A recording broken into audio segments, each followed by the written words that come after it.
I'm Michael Lawrence, Chief Executive of Asia House. Very good of all of you to join us today. This conference is part of the Asia House COP26 series and is produced in partnership with Standard Chartered. Over the next hour, we'll explore the role of government and the private sector in accelerating sustainability goals across Southeast Asia. Southeast Asia is the region most vulnerable to the physical risks associated with climate change. It also faces the greatest challenges in terms of transition risk. How government and business work together to unlock private finance and develop blended finance solutions is critically important. At the beginning of the pandemic, there were some fears that climate change would drop down the agenda for governments and businesses as the world grappled with the COVID-19 health crisis and the subsequent economic slump.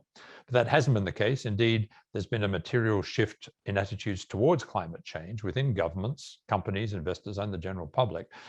Green finance was gaining traction ahead of the pandemic. It continued to grow in 2020 despite the crisis and has grown even further in 2021. According to a report released a few weeks ago by the Climate Bonds Initiative, global green bond issuance is likely to exceed $500 billion this year. That's a record high and a rise of up to 20% on the forecast made back in January.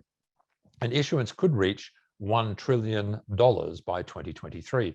However, the financing needed to transition economies in Asia to net zero continues to fall well short of what is needed. The gap is vastly higher in developing economies than in the West. Transition to economies that are sustainable and resilient is essential, and the public and private sector will play a crucial role in accelerating that transition. And that is the focus of today's discussion. Joining us today will be Sri Mulyani, Indonesia's Minister of Finance. She's slightly delayed. She's in a meeting, but she'll be with us in a few moments. We're also joined by Ingrid van Wees, Asian Development Bank's Vice President for Finance and Risk Management, and Bill Winters, Group Chief Executive of Standard Chartered. I'm going to ask each of our speakers to make some opening remarks, and then we're going to move to Q&A. And we do invite you to participate. If you wish to get involved in the discussion, please let me know via the chat function, and I'll do my very best to bring you in. We're expecting several hundred people in the audience today from across the world, so I expect a lively discussion. Well, let's get underway now. It's my pleasure to invite Bill Winters, Group Chief Executive of Standard Chartered, to open proceedings. Bill. Well, thanks very much, Michael. Thanks for having me, and thanks for having Standard Chartered as a partner in this. I do want to offer some praise for Asia House, which has just done a fantastic job of both convening appropriate groups of people to debate some of the most critical issues in and around Asia, but also for this particular session, which I think is both timely in the run-up to COP, but also very much on all of our minds. And I don't think any of us believe that there's a more important longer-term issue, including some short-term issues than climate change and sustainability in particular right now. As you said, Asia generally, but Southeast Asia in particular is disproportionately, or would be disproportionately affected by an increase in global temperature. So we see even a 30 centimeter rise in sea levels, which could come about with only a bit above the 1.5 degree centigrade increase in temperatures that we're shooting for, would affect the livelihood of hundreds of millions of people across Asia. 79 million in Southeast Asia would have regular flooding in their homes, 11% loss of crop production along the Mekong Delta, the 50% decrease in the fish catch in Philippines. These are all World Bank statistics, but just to echo what you said with a little bit more detail, the impact of climate change in Southeast Asia, as would be the case in many of the markets that Standard Chartered faces, would be very, very dramatic and as impactful as any place in the world.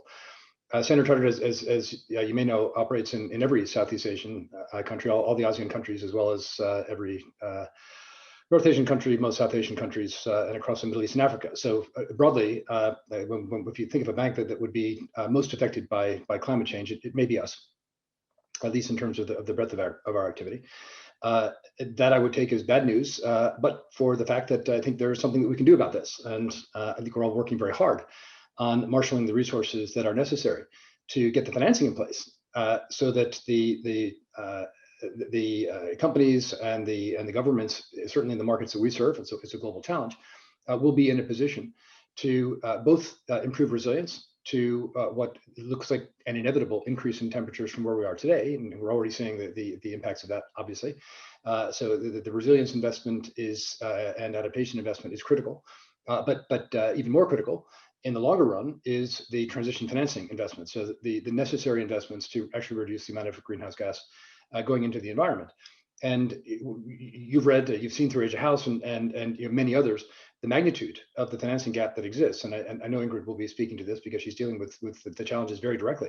But the magnitude of the funding gap is staggering. Asia needs $3.1 trillion, a little bit over $200 billion annually between now and 2030, just to support the basic climate compatible infrastructure, investments in renewable energy, food security, land use, et cetera. And that's a staggering amount to raise. And we say, oh, but that's okay, because I mean the volume of ESG related investment funds have grown dramatically in the private sector and the public sector, with multilaterals and other development agencies increasingly allocating funds to climate change. And that's true, but there's a big gap between that money that's been raised and where it's needed most. So in some of the work that we've done at Standard Chartered, the research that we've done, there's a pretty clear line of sight on maybe 60 to 70% of the required financing in developed countries. And we'll have to work harder to get the last 30 to 40%. When you get into sub-Saharan Africa, the identified and identifiable financing to meet the transition needs and the resilience needs is less than 10%. When you get into Southeast Asia, it's around 30%. We know that of the ESG funds that have been raised, about 64% which is linked to the UN SDGs, is targeted at developed countries, right? Only 22% of those funds that have been raised is targeted to Asia. This again is coming from Standard Chartered research and some other work that we've done. So as Indonesia takes over the G20 presidency next year, I think we have a very big opportunity, and I'm sure Indonesia, I'm sure Sri Mulyani will be talking about this, sees both an opportunity and a bit of an obligation to find a way to marshal the resources, financial resources, so that this critical financing need and this financing gap can be addressed in Asia and beyond. We are absolutely, all is not lost by any means. This gap can be bridged. So I don't want to preempt anything that I think Ingrid may say, but or Sri Mulyani from that point, but the criticality of public-private partnership is key. So marshaling that large amount of public money that's been raised to direct into emerging markets broadly. Doing that in a way where there's an element of risk sharing, so that investors they may be new to the renewables, or they may be new to the sustainable investing framework, and they may be new to many of the countries or many of the markets that are in most desperate need of financing. Finding a way to bridge that gap with blended finance to really leverage that private capital will be absolutely key. It's a key area of focus for us at Standard Chartered. But there are other tools that we'll want to use as well. And I don't want to take up more than my share of time here. I'll just mention the importance of being able to develop a global market for carbon offsets or a carbon credit market. I've been chairing something called the Task Force for Scaling Voluntary Carbon Markets for the past year or so. We're actually just handing this off now to a formal governance body that will oversee a set of standards that we've recommended from our task force to increase the level of confidence that the carbon credit market and the carbon credits themselves are of the highest quality and highest integrity, i.e. we're trying to prevent greenwashing. And I think we've done that successfully. We set up a formal board that has a majority of independent directors, and that meaning they don't have an economic stake in the carbon credit market itself. They are there as custodians for the planet. They will oversee this standard setting finalization process. We're already seeing people adopting and adapting their business models to these core carbon credits, these core carbon principles that we've set out. And this could be a very important incremental tool, both in terms of validating individual projects, but also the amount of money that can be transferred from the thousands of companies who are now making commitments to get to net zero, thousands of companies who will always have some, or in most cases, some proportion of their emissions that they can't reduce to zero, can use the carbon offset market to transfer funds into the hands of people, many of which will be in Asia. In fact, we're Standard Chartered is involved in a Singapore-based venture that will no doubt disproportionately allocate carbon credit funding into markets in Indonesia and other ASEAN countries. This could get to tens, eventually hundreds of billions of dollars of transfer. Absolutely critical in the progression to net zero. So Michael, I'll stop there. I could go on forever and nobody wants me to do that, but I'll hand back to you and happy to pick up any of these themes later in the discussion. Thanks, Bill. I very much want to get back later on to the blended finance, but also carbon markets, carbon trading, because it's a very hot issue. And while there's optimism about what it will deliver, it seems that the road ahead may be bumpy, to say the least. Let's now turn to Ingrid van Wees. Ingrid. Thank you, Michael. I first also want to use the opportunity to thank Asia House for organizing this panel, which represented what I believe are key stakeholders to make transitional finance work. I'll start with the impact on COVID-19. The COVID-19 pandemic has reversed many of the hard-won progress towards meeting Sustainable Development Goals, or SDGs. The 2020 GDP of Southeast Asian economies shrank by 4%, which is an 8.9% contraction compared to a non-pandemic scenario. And as a result, extreme poverty in the region has actually increased by a whopping 40.3%. The number of people living on less than $1.90 a day has grown by 5.4 million. So since the start of the pandemic, the funding needs for emergency and response measures have been prioritized at the cost of green and sustainable investments, which has significantly increased the funding gap. In 2017, ADB estimated that Southeast Asian economies needed to invest 3.1 trillion over a 15-year period, starting in 2016, to adapt its infrastructure with the needs of climate mitigation and resilience. Now, the OECD in 2020 estimated that the global SDG funding gap has widened to 4.3 trillion annually. And the majority of the shortfall, estimated at around 60%, is actually in Asia and the Pacific. So the need is high, and especially in the Southeast Asian region. The frameworks for GSS bonds have been established, and issues are rapidly expanding across the Southeast Asian region. So with ADB assistance, the Green, Social and Sustainable Bond Standards for ASEAN were published in 2017. However, the volume is still modest. It's only accounting for 1% of the total issues in the region. Up to June this year, ASEAN issuers cumulatively raised about $12 billion through GSS bonds. In 2020, a roadmap for sustainable capital market development covering disclosures, market developments and taxonomy was developed, but it's a roadmap, so it's coming online over the coming years. To expand green finance, we believe that three constraints need to be addressed. First, it's a lack of consistency in green commitment across the economy, which manifests itself in several ways. One of them is the absence of pressure on private sector participants and financial intermediaries to support the transition to green and sustainable finance. The other one, already mentioned by Bill, is the absence of carbon pricing and effective carbon trading schemes as an effective way of cutting global emissions. And another one is proliferation of well-intended but harmful practices, such as fossil fuel subsidies, which in 2018 amounted to roughly $35 billion, or 0.5% of the GDP of Southeast Asia.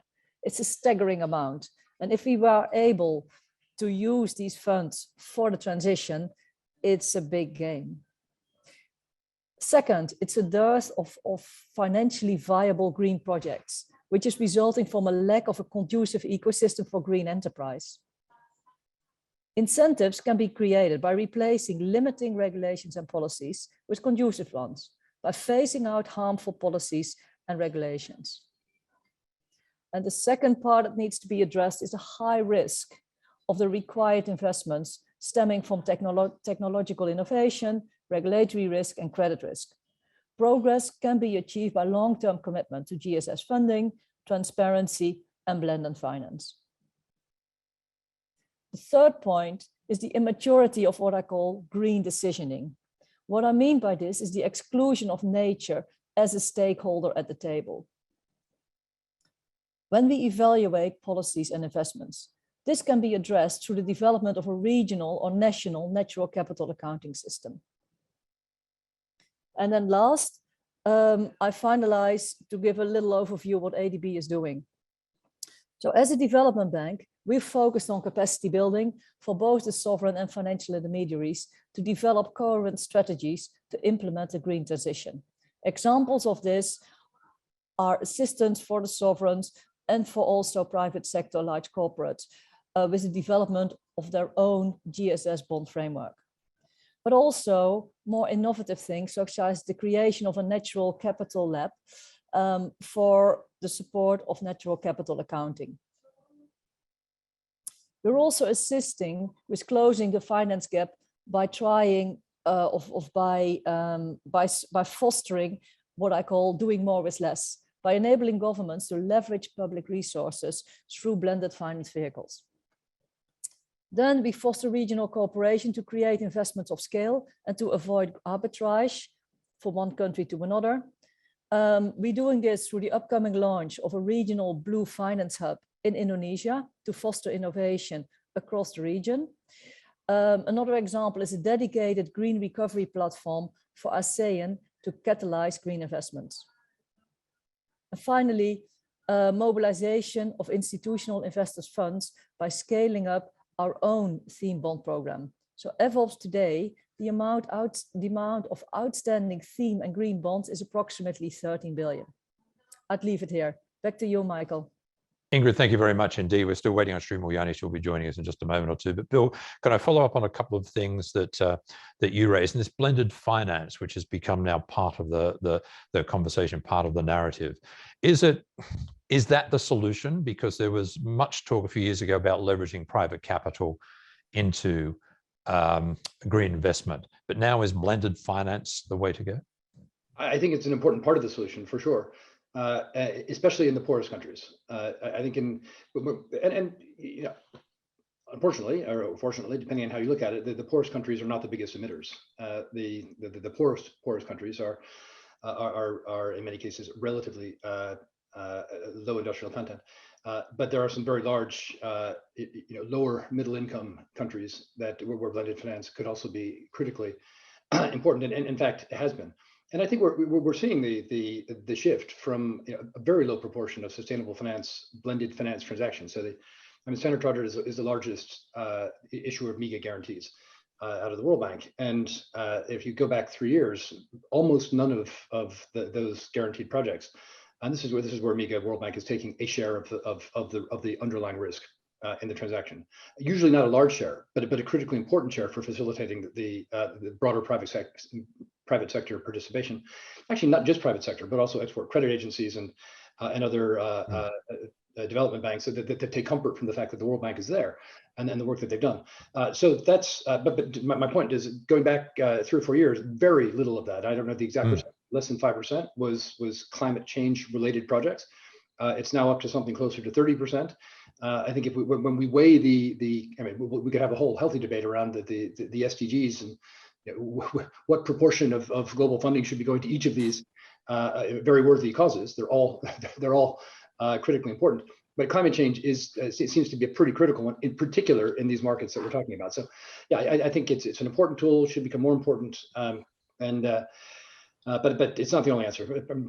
Pure private sector capital is going to have to fill a big gap, and I'm afraid taxpayers and governments around the world will also need to be making direct payments to help solve this problem. Ingrid, let me go to you. The pipeline, you mentioned the pipeline of projects, which again has been one of the issues that's been fairly consistent over the last few years. How do you build a pipeline of bankable projects that will enable capital to flow in?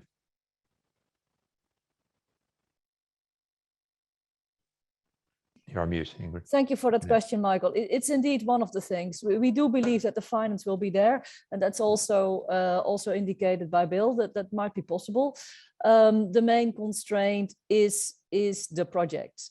What I already alluded to, we need to create a conducive ecosystem for many of these projects. So there are projects that can be financed by the private sector 100% and taking the risk. So that's one category. often private sector is not yet participating because the conditions are not right. So if some of the risks are taken out of the equation through policies and maybe some incentives, that can be done. Then there is the amount of projects, a number of projects which suffer from a credit risk, because some of the environmental services delivered or support of it, for example, a lack of a carbon credit scheme, that some of the benefits from the project are not yet translated into financial revenue streams. So these projects need to be subsidized. They can be subsidized through blended finance, through concessional rates. Another part that risk can be taken away is through first loss tranches at a blended vehicle, at a vehicle level, or in a certain transaction level. So that's for the projects that have potential for private sector participation. And then the third tier of projects are projects which don't have a revenue stream today, because we don't value all the ecosystem services that are safe or regenerated, or the value of natural capital. Now, these need to be highly subsidized or paid from grants. Now, we are working with governments at this point in time. We've started the tax hub to increase domestic resource generation. If you look at Asia in general, we see that the taxation levels are much lower compared to those in the OECDs and in other parts of the globe. So we're working with governments now to promote the increase of domestic resource generation, which can be used to subsidize those projects. Well, you talked about carbon markets, and again, the lofty goals for how important they'll be. But isn't that going to be one of the most challenging pieces of the path to net zero, coming up with carbon markets that work with global standards, global taxonomy, and that's accepted widely? I think you're right in there, but I would like to refer to Bill on this question. Yeah, no, I'm sorry, Bill. Yes, please. Well, I think we all got a stake in this. It's an excellent question. I see one of the questions in the Q&A is relating directly to it mentions DWS and the greenwashing scandal, and that the reason that we set up this task force for scaling voluntary carbon markets is exactly that concern. That I've been involved in the carbon markets one way or another for over 20 years, and there are people who have been much more involved, I will acknowledge, but I've been aware, and it was with great disappointment that I watched what I thought was likely to be, back in the early 2000s, a really critical part of the solution pretty much fizzle up and dry up and blow away. And it dried up, I think, in part because the sense of global requirement that there is right now in terms of net zero transition was nothing like what it is today. That would be the first reason. But second, because of this observation that some of the projects that were generating carbon credits that people were paying real money for appeared not to be truly additional or truly legitimate, or hadn't been properly thought through, or hadn't been properly monitored after the original investments were made. And so at the initiative and the urging of Mark Carney, who's UN advisor on climate change, but also working very closely with Prime Minister Boris Johnson on COP26, a year and a bit ago, Mark and I have been talking about this for years, actually, during his time as the Bank of England governor. I said, Mark, I've always had the view that the private sector can make a much more substantial contribution to the climate change agenda than we have so far. And now this is the time to strike, because we're all under tremendous pressure to make net zero commitments. Thousands of companies have. The first and utmost priority must be to reduce our carbon emissions outright. But there will always be an element of hard to abate or impossible to abate emissions that could be best dealt with through the transfer of funding via a carbon market. But for that to be credible, we need, one, a clear set of standards that are transparent, agreed, understood, and well governed. And we need a governance structure that can oversee that market. So that's exactly what we've done over the past year. We had 450 members of this task force representing 250 organizations. I say the leading thinkers from academia, from the NGO community, from the people who buy and sell credits, in other words, the polluters and the offsetters, from intermediaries. And we've come up with a couple hundred pages of what the core carbon principles should be, and a governance structure. As I mentioned earlier, we announced the new board of directors last week. for this body. It will have its first meeting in advance of COP26, and it will be up and running full speed with effectively a set of standards to address exactly the concerns about greenwashing that have plagued this market. And I think we've already seen a tripling in the size of the voluntary carbon market in 2021 alone. But from a small number to 3 times a small number, it's about $1 billion year to date. This market should be in the tens of billions quickly, and then into the hundreds of billions by the time we are fully ramped up in the later part of this decade. So this is absolutely critical incremental tool, but we must never forget that first and foremost, we have to focus on reducing outright.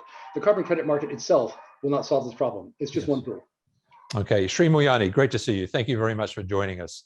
Welcome back to Asia House.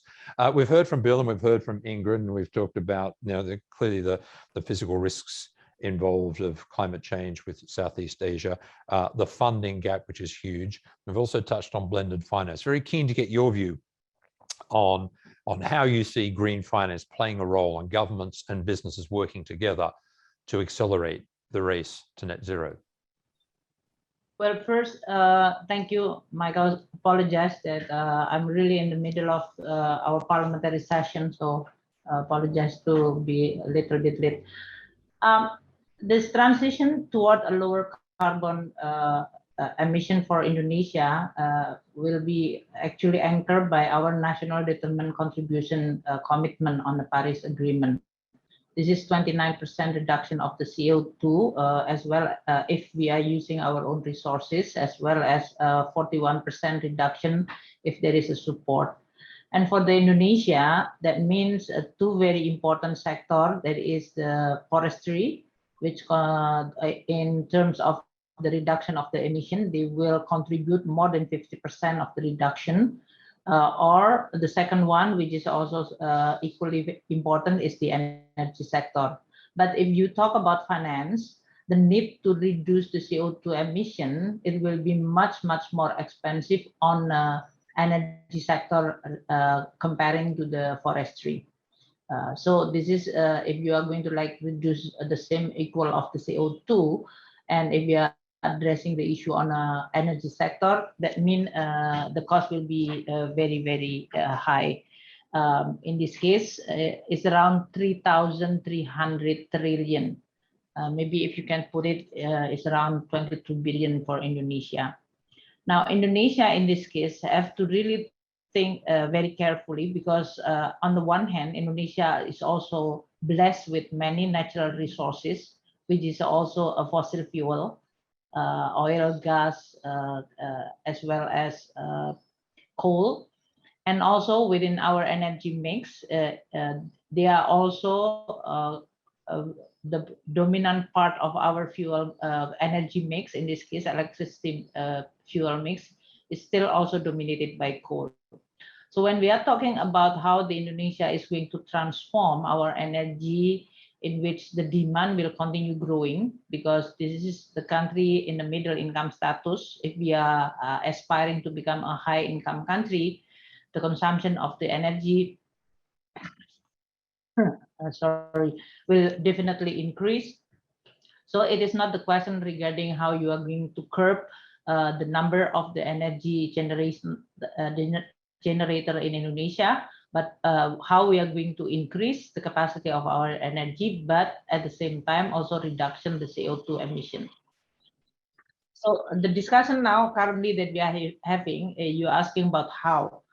On the instrument on the fiscal side, we use money of our instrument on the taxation as well as on the spending side, and as well as financing. On the taxation, we introduce the incentive on a tax incentive, whether this is tax holiday, tax allowance, in order for them to be able to choose more on renewable energy sources. Meaning it will be much more better. It will be much better to invest more on renewable. And this is for Indonesia is important because we have geothermal, we also have hydro, and of course we also start introducing, for example, like the solar, even in this case of wind power. So the question is how you are going to tilt the investment on the renewable is going to be much more, in this case, less expensive, more efficient and more reliable on energy, while definitely on the CO2 emission is much less. So some of the instrument that we can introduce is from the taxation. The second one is using the spending side. In this case, the government will also provide, in this case, subsidy or any improvement which can be provided for those, whether this is on an electricity company like PLN or the company who generate the energy itself. The third, including in this case infrastructure, because the third largest is going to be also transportation in Indonesia. The third one is on financing, how we are going to generate or provide a financing for the green project. So we use that, and Indonesia is among the emerging countries who issue the green bonds globally, which also combined with the Syariah base. And that is already quite well received and well established. So we use all this fiscal instrument in order for us to be able to support the transition. But of course, this is not going to be adequate. If you rely only on the government budget, that's definitely is not going to provide us with adequate resources. Indonesia will require 5.7 billion per year to fund the energy transition. So that's really a very big budget requirement. So how we are going to make sure that there will be a participation on a private sector? The first one is actually to establish the carbon market. This is still very new for Indonesia. And to be honest, there are so many now the discussion that we are having with many of our counterparts, how we are going to provide the carbon market and carbon pricing as an instrument for the transformation toward a lower CO2 emission, especially on energy. This will require first, are we going to be able to establish a carbon trading regime which is reliable? So the market itself needs to be introduced. The second, we actually can also introduce a performance-based payment. So basically, you can perform reducing CO2 and then you are going to be delivered in terms of payment. This is a mechanism. Or we can also introduce levies or tax in this case. And we just actually discussed with the parliament last night, and the parliament also providing a very strong support with the condition that we are providing a clear roadmap toward a lower CO2 energy. But our parliamentary, in this case, all the political party is actually very, very supportive of Indonesia to start introducing a carbon market. And in this case, there will be a carbon price and also potentially carbon tax, but should be supported by a clear roadmap toward zero emission. That is the commitment to Indonesia. As you know that our commitment is for 2060 for the Indonesia to be net zero emission. So this discussion regarding how we are going to start establishing a carbon market, carbon pricing, or even in this case using taxation is undergoing. The good side is politically, the support coming from both parliament and the executive branch is actually very strong. Now we're also discussing with the industry. Of course, the most affected is going to be the carbon producer, that is the miner, as well as the power generator which is used to carbon, the coal. And this is where we are discussing also the idea with ADB. I think ADB has a very good idea of using energy transition mechanism. I don't know whether Bill is already explained it. I think he did.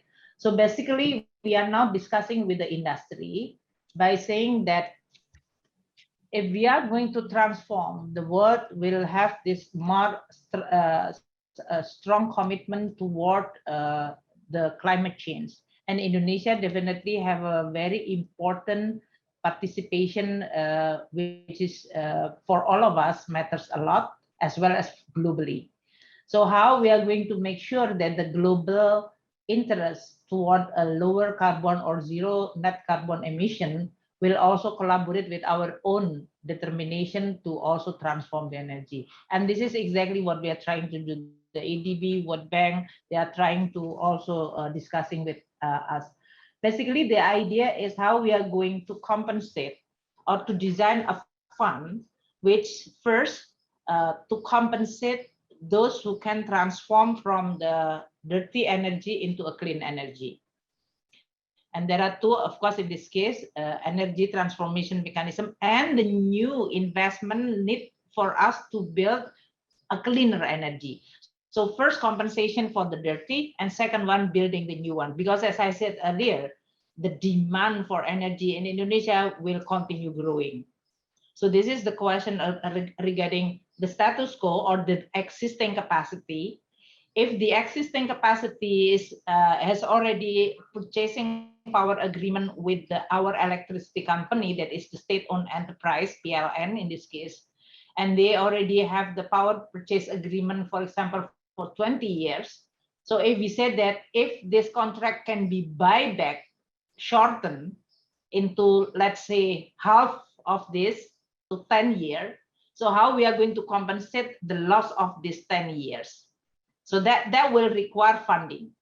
And the second one, with the loss of this 10 years, we need to build a new power to compensate the loss, right? So we need to build for the new power generator with the new investment, of course. So we have two funding needed.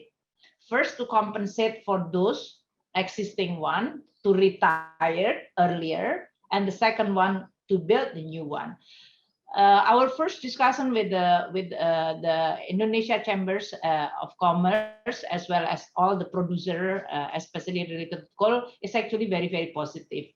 They were actually quite, they appreciate the government clarity. First, in terms of, we don't want to harm any of the business, of course, but we know that we need to deliver this commitment for the climate change.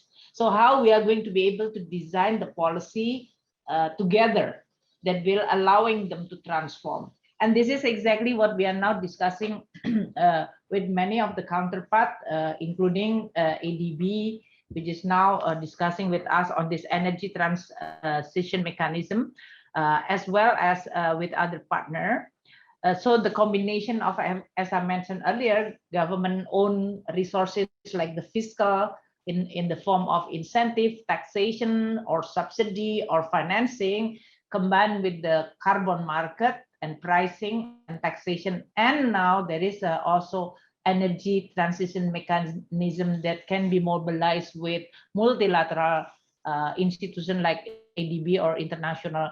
I think this is going to be like the three most important component for us to be able to then paving the way for this transition on a lower CO2 emission, especially on the energy sector in Indonesia. But you know, in Indonesia, it's not only about energy. We also have a peatland, we also have a mangrove, we also have a waste energy. So there are so many in Indonesia, which if we are talking about climate change and how they can contribute. But I'm narrowing or limiting my discussion on this big, important, like the energy sector. So over to you, Michael. Thank you very much, Sri Mulyani. Look, we'll go to questions from the audience because there's lots coming in. In a moment, we'll go to Jalita Vegetan from Linklaters. But one question from me to you, Sri Mulyani, first. It sounds like there's political will, but there's an immense challenge facing Indonesia in particular because of its unique circumstances, growing economy, reliance on fossil fuels, the most exposure to the devastating effect of climate risks. You're going to be leading the G20 next year. Is there an international role Indonesia can play, given its domestic challenges, that might accelerate this race to zero? Well, the Indonesia presidency beginning this December for the G20, as well as for my role as a co-chair on climate finance ministers addressing the issue of climate change. I think provide me with a very good synchronizing discussion regarding the financing aspect related to the climate change issue, right? First, of course, we are all recognized that the Paris Agreement also very explicit in putting the 100 billion commitment from the international community, which is not yet delivered. So this is going to be one of the still continue credibility problem on how we are going to develop a climate change agreement with regard to the Paris Agreement. And that's why financing is going to be very critical. The voice, like a country like Indonesia, who need to continue their development, but we also recognize that we cannot adopt the development strategy that is heavy CO2 emission. That will require a strategy on the financing side also, as I mentioned earlier. So that's why Indonesia is always used two terms, which is very critical. That is a just and affordable transition toward a lower CO2. So how does it mean to have a just and affordable? The affordability have many dimensions, right? The first one, if this is going to be borne by only government funding, we cannot afford, because Indonesia doesn't only need energy. We need a lot of things, other infrastructure, water, we need road, we also need education, health, and all others. So this is going to be something that how we are going to still finance in an affordable way this transformation, which the benefit is going to be enjoyed by the whole people in the planet. So this is going to be one of the most important question. But we in Indonesia will participate. We always discuss, and I'm not shy to explain it, how much we can afford. How can we afford? Of course, we also do our homework. Just last night, we also discussing, for example, reform on our taxation.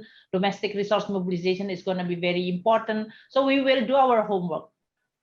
But don't just let Indonesia to do our homework, and then the global is only coming from meeting to meeting, speaking to speaking, speech to speech, agreement and agreement, but there is no really real money, because as a finance minister, I'm talking about real money, right? Yes. I'm not talking about the budget, which is an abstract form. So that's what we call it. The affordability is very important. And we will calculate, just exactly as I mentioned earlier, if you want to reduce the coal, so let's discuss the business. This coal is already in our what you call fuel mix. Yes. They've already have the power purchase agreement. So if we are going to retire them, the business will also discussing about what is the opportunity loss and so on. So these are all the real money. And that's why I will say that if you talk about the second principle, affordability, and then just, how you are going to have a just principle in which the polluter will pay more in this case. And that's why we try to introduce through this carbon market and the carbon pricing. Of course, Indonesia, because it's still new, we will be also learning from other countries, but at the same time, also see what is, again, the affordability. I mentioned repeatedly affordability from the government budget, but the second most important affordability is actually the people of Indonesia. If the Indonesia people feel that the cost of living is going to be too high to bear, then you are not going to get social support for even very important agenda like climate change. I mean, you have the Paris with the yellow jacket protest. You have many other countries. I mean, changing the need to be much cleaner should be at the same time considering the affordability from the people point of view, their cost of living, their income, as well as their ability to pay. I think that is going to be a very, very critical. I'm not really pessimistic. I'm saying this by saying that if you really want to solve the problem, then you really have to look at the real power who can really change the behavior as well as the production, consumption and production, in the most effective way. And then we have to be consequent. What does it mean? Are we going to provide incentive, subsidy, or we are going to charge? Yeah. That is exactly what we try to really what you call it, put in this, what you call it, a roadmap. Mm-hmm. And that will require quite a lot of discussion. Now, I haven't touched the issue about technology. With the technology, actually, there are quite a lot of potential solutions. So, for example, as I mentioned earlier, if you are going to retype the coal, which is now the, for example, the price per kilowatt hour for the coal, maybe around what, 8 cents per kilowatt hour. And then if now there is a solar, which is only cost 0.5 cents per kilowatt hour, then you really have this kind of what benefit. So that need to be into account. So technology definitely is going to play an important game. So these are all what I call it, a lot of dimension. There is the people, social, in this case, affordability, government budget affordability, the real market mechanism that in place that can play a just role, in this case, an equal role and efficient role of transforming, and then how we are going to make sure that we are going to have a catalytic role of making that happen. And that's really the role of policy and regulation. But I'm optimistic in a way that we are going to do that. So in the G20, definitely this is going to be discussed in a much more concrete way, whether among the finance minister and Indonesia with United States, for example, collaborated in the climate change task force. We also see the task force on this climate change finance, United States, even with China, they co-chairing on this G20. So there is quite a lot of what you call it commitment across the country within the G20 membership, as well as supported by institution, global institution, for example, like the IMF, World Bank, or even ADB and AIB, even in this case. So we are actually quite a lot of potential solutions that can be established. Okay, let's move to questions now. And Jalita Pagetan from Linklaters first, then we'll go to Matt Kavanagh of Prudential. Thanks very much, Michael. Hi. Fantastic contributions here, and such an interesting range of perspectives between private sector, multilateral, and then a state as well. And I wanted to touch again on this topic of greenwashing and regulation, which the minister had just finished with actually there. And thinking about whose role it is to set the relevant standards and then engage in the regulation. And as others in this network will know, I'm an investigations and disputes lawyer, and my lending and capital markets teams are hot doing green loans and bonds and sustainability linked loans and bonds at the moment. But when they come to ask me about what they should worry about, my main concern is that the issuer clients are not making any statements in respect of those instruments that they not only can live up to, but can actually prove that they live up to, because the nightmare scenario is, of course, allegations of greenwashing. And I feel that in the overall ecosystem, if I can use that term, for sustainable finance, that really is one of the key elements that could lead to the unsustainability or the undermining of the sustainable finance environment.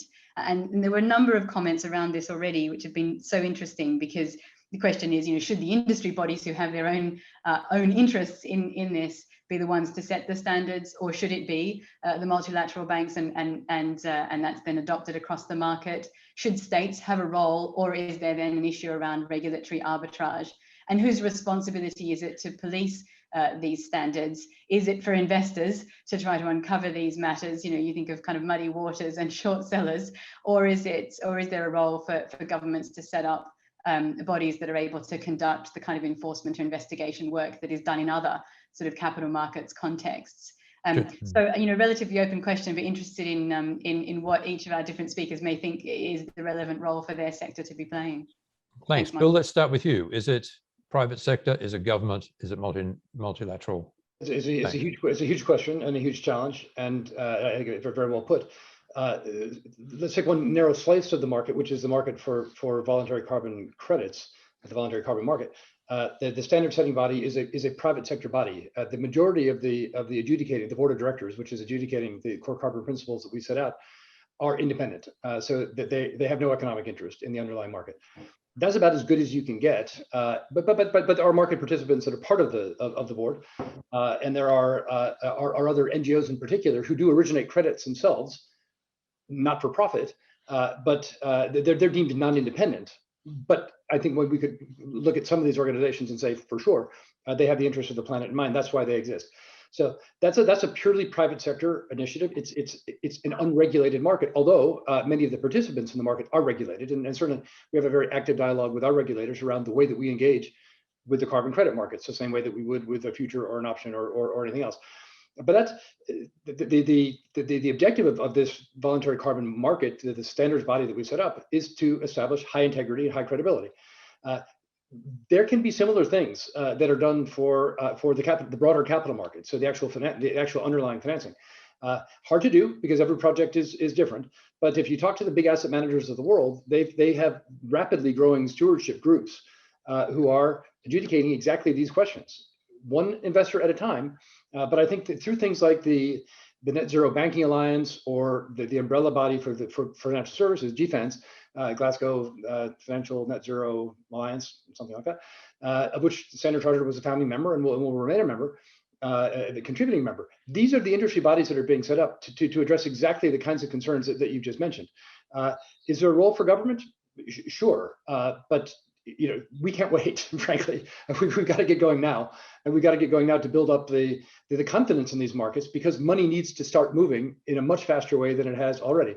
If governments want to come in and strengthen the level of standards, the biggest countries, I'll stop now, Michael, I promise, but the biggest contributions government can make are to put the mechanisms in place to get a good, consistent level of data generated by all of us participating in these markets, because without good data at the core, the rest becomes very difficult to navigate.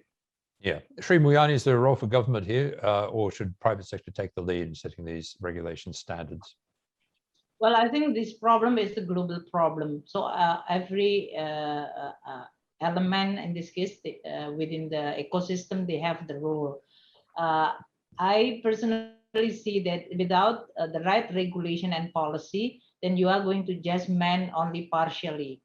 Because, and what is really difficult about climate change, because we are talking about the CO2, in which this is going to be shared or reduced, and the benefit is going to be global, but the cost is going to be local or private in this case. So there is a mismatch between who will enjoy the benefit, but who's going to pay for that. A very classic public goods problem in this case. So market definitely cannot solve the problem, but market have the role to play in this case. Mm-hmm. Now, how the government need to do that, and that's why exactly within this global agreement, how you are going to make sure, because when you talk about the carbon market, you cannot say that, oh, this is carbon market for Jakarta, this is carbon market for Indonesia. That will not work, and it's not going to solve the problem credibly and sustainably in this case. So we are going to deal with how you are going to establish a carbon market globally, which is consistent in terms of price, valuation, verification, as Bill mentioned earlier. This is going to be one of the most important. How you are going to establish a mechanism in which you are going to be able to monitor in a credible way, verify and value this carbon.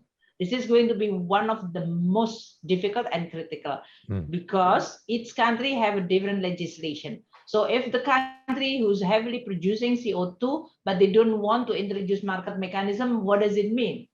Are they going to be free to pollute or not? But the country who want to become the first step to initiate, are you going to bear all the burden? That's also not fair in this case. That's why when I'm talking about fairness or just in this case, it's going to be very important to how the global can start talking.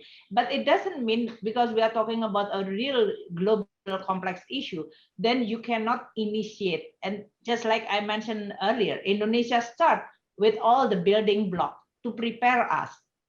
While at the same time, I'm going to be actively also explain in the global forum, just like today I'm discussing with you, so that I know that there globally there are trillions of money sitting there with a low interest rate, low rate of return. And now from the regulatory point of view, there is a discussion within G20, FSB, IMF to use the ESG. So if you want to use this money, don't invest in the strong polluter project, but you are going to go to the much cleaner project. And that's why the green project needed. And now the question is, who's going to prepare for this project? And that will require a lot of financing. So that's exactly what I'm saying, that there is a standard regulatory body, there is a regulatory framework that need to be adopted. And that will be the discussion within the forum like G20, FSB, IMF, World Bank, annual meeting, UNFCCC. These are all going to be the pressure from the global side to become a new standard setter that then can be and will be forced to be adopted by all financial institutions, investment fund, in which they actually govern and overseeing a trillion of money which is sitting there. So there will be there is a financing which is supplied from this standard setting rule which is going to be introduced. Now, if the money available, how we are going to finance for what project? So there will be the demand side that need to be created. As I mentioned earlier, like Indonesia, we do have this is a blessing or a curse. You have a coal, but now this has become a problem.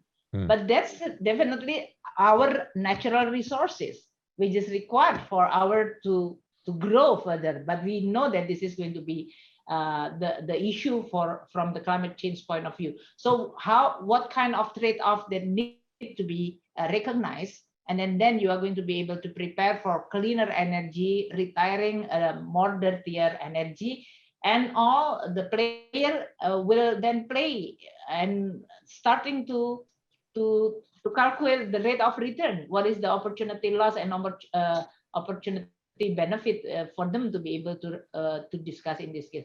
I think the dynamic is already starting to play at this very moment. That's why, as I said, on the government point of view, we have a lot of role to do. As I said, using the tax, then the regulation in this case, using our spending, we are also can establish the market. We discuss with the capital market whether they are going to be able to create a platform for this carbon trading. So a lot of the discussion, as well as not only regulation and policy, but institutional capacity and ability to develop instruments. Okay, I want to get a couple more questions in. Matt Kavanagh for Prudential, and after Matt, we'll go to David Craig, London Stock Exchange Group. Matt. Thanks, Michael. Thank you to Asia House and all the panelists for this vital and urgent discussion, and particularly the focus on Southeast Asia. Prudential is one of the largest life insurers in the region, and because of that, one of the largest long-term investors on behalf of our customers. And we are committed to developing domestic capital markets to finance a sustainable recovery and to finance a just transition. And that's why we introduced the idea of the energy transition mechanism, to make sure there's financing not just for cleaner energy, but also for the faster retirement of coal and other energy sources. And my question was going to be around, as my question was going to be to Sri Mulyani about how important she thought Indonesia saw the energy transition mechanism, but she's answered that very eloquently.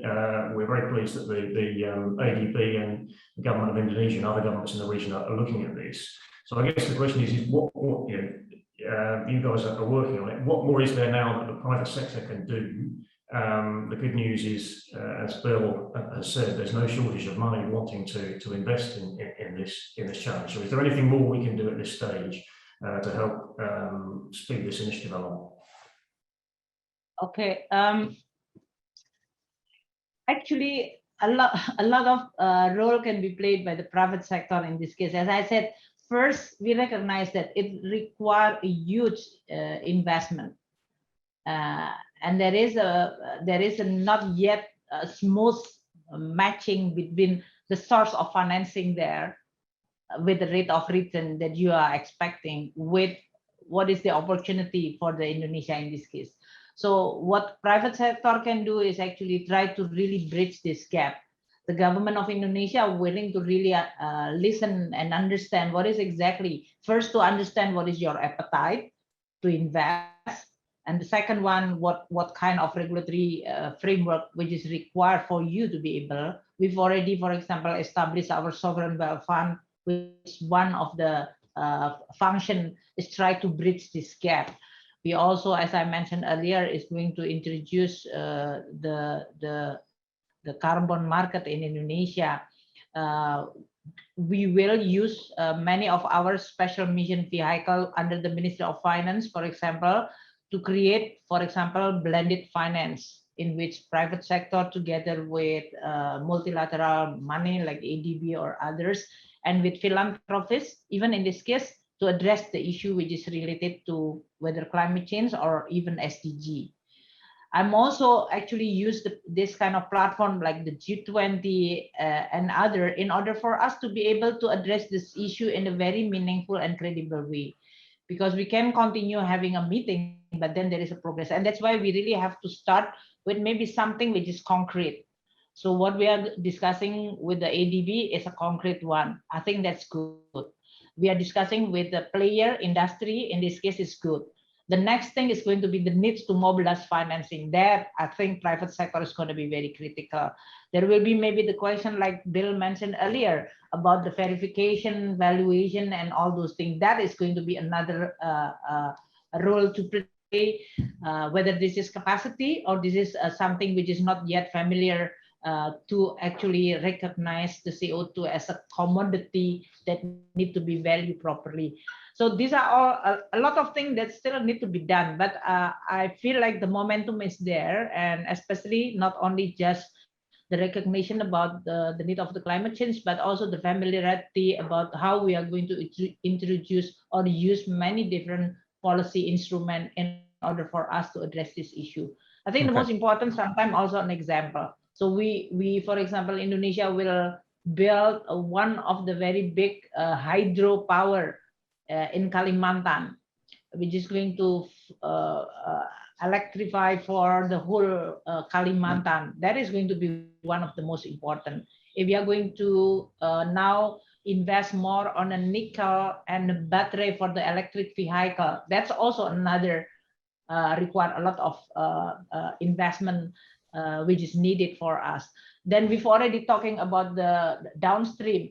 If Indonesia now tilt our policy on automotive toward more electric vehicle, what does it mean? We will require a lot of investment on the retail side. So there are a lot of discussion, but what I can share with you is a real productive and positive discussion. So it's a good problem. It's not a problem of denial. It's not a problem of ideology. It's a problem. Yeah, okay, we want to do this. Help me in really shaping, designing the policy, implementing those policy, capacity building, education to people. So it's a problem, but it's a good problem. It's not a problem which you are frustrated to just discussing because you know that nowhere to go. But this is a problem which we know what to do, and we want to go there. And okay, please help us. Let's work together to do that. Okay, final question from David Craig. David. Thank you very much, Michael. And I think since the crisis, as you started off, Michael, there's much more awareness of the risks, not just from climate, but also from nature and the dependencies that our global system, our financial markets have on natural-based systems, particularly in Asia, where this is particularly true with a dependency on land, forests, oceans. And it's great to hear Ingrid and Bill and Sri talk about natural systems, and natural solutions to climate change are as important as mechanical solutions, if I can call them, to climate change. I guess a question for the panel, particularly for Bill, is how do we ensure, as we focus on things like the voluntary carbon markets, that we're not just driving towards net zero, but we're also driving to nature positive, particularly as the most efficient solutions to climate change and reduction of CO2 are often natural systems. And we have this intense risk in food supply, in fishing, in agriculture and manufacture on natural biodiversity and systems as well. So how do we ensure that we, if you like, make sure both sides of the same coin are taken into account? And of course, as co-chair of the TNFD, focusing hard on this with our members, this is a particular topic for many of the industry now. Senator Bill. It's an excellent question. The first thing we have to focus on is avoiding deforestation. If we can avoid the existing pathways of deforestation, that's 16% of global greenhouse gas emissions, right? We're talking serious volumes, just avoiding or we're protecting the carbon sinks that exist today. We know that creating new carbon sinks is absolutely critical. Nature is the immediate way to do that, although it takes a long time. Much better to protect the existing rainforest than to if you have the $1 than to plant a tree today. But we need to do both. And then the third approach, obviously, is to getting to actually net zero and beyond, is to technology-based solutions, which are for the most part not nature-based, but in some cases there's an intersection. But that's not going to help us in the next 10 years. So that the technology-based solutions and scaling up existing viable but uneconomic technologies can probably only make a meaningful impact in the second part of our transition to net zero. The first part has to be overwhelmingly focused on nature-based solutions, which must start with avoiding additional deforestation today, and obviously then creating new carbon sinks. The voluntary carbon market, certainly the recommendations that we made out of our task force are very focused on protecting the existing carbon sinks, and very focused on corporations who are making net zero commitments, or governments for that matter, making the investments not just to get to net zero by 2050, but to focus on a high ambition pathway so that they're compensating for emissions starting today. And that compensation for emissions starting today will almost certainly involve carbon credits that are focused on nature-based solutions. Ingrid, to you, nature-based solutions versus mechanical solutions. Yeah, thank you. Thank you for bringing that up, Greg. I think it's one of the pertinent issues of our time. Climate change has gotten front and center stage, but it's not the only thing, because if the climate is regulated, but we have nothing to eat, that wouldn't suffice us, and it would make it hard to survive. I think what's important here is transparency. TCFD is now making progress. TNFD should be the next one, that we can make informed decisions on what we are doing, informed decisions, taking it to account in policies, regulations, but also in investment decisions. And that's where natural capital accounting comes in. On the nature-based solutions, yes, but if we cannot measure the impact and the positive benefits they bring, they often don't get the front stage, because from an economic perspective, if you don't take those services and benefits into account, a less optimal solution will win. And I know that that's short term, but that's what we still currently are. Climate change thinking has been mainstreamed in finance, not completely, but it's making a lot of progress.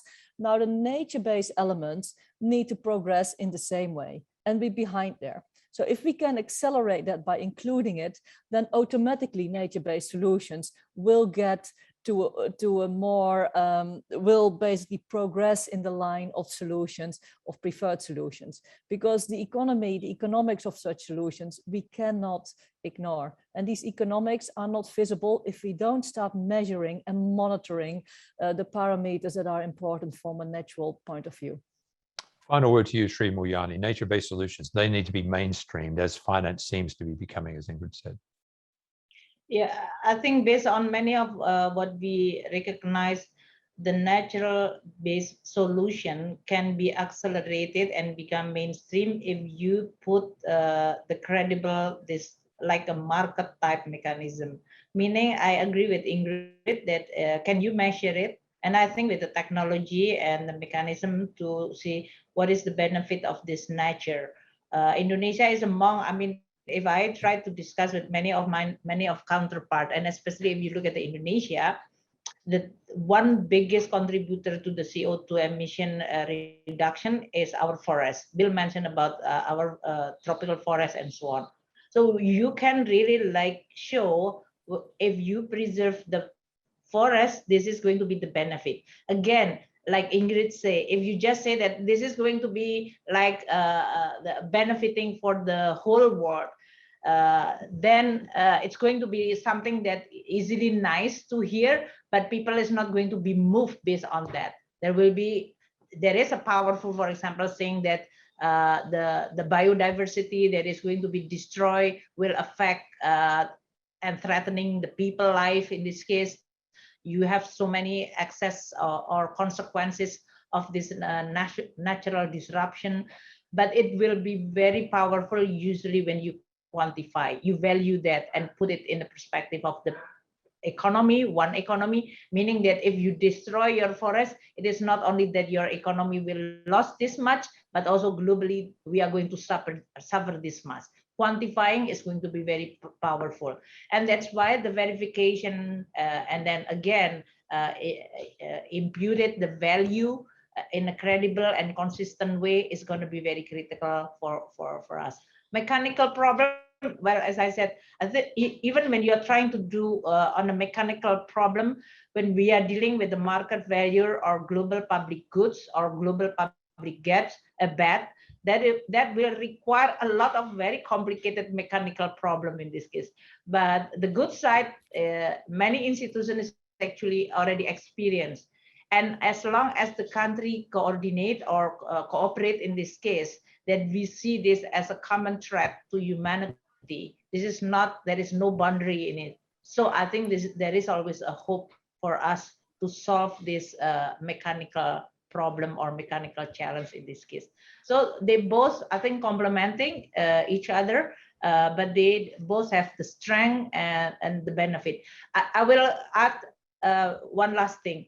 When I'm talking over generation, especially the younger generation, the millennial generation, the Generation Z, I think they are all much faster to understand the concept as well as what you call it, the sustainability or survivability even in this case. So we have quite a lot of hope in this case with the technology and so many applications that can be issued that actually accelerating more political forces to force policymaker like me in this case and political party to then recognize that this is a real policy choice. It's becoming a choice which is imperative. It's no longer for you can afford to delay.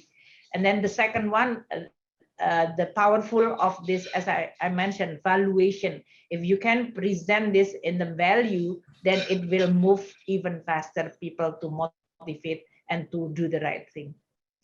I'm afraid on that note, we need to wrap up. In fact, we run over time. Thank you very much for sticking around a little while longer than anticipated. Look, thank you all very much for joining me. It just remains for me to thank our speaker, Sri Mulyani. Lovely to see you again. Thanks so much. Ingrid van Wees, and of course, Bill Winters. And thanks to Standard Chartered for supporting us. This is a vitally important conversation. We'll be doing much more on it. And as Sri Mulyani said, we're looking at practical solutions here. So the very best of luck to everyone. Stay well, stay safe. And on behalf of all of us at Asia House, have a good day. Bye for now.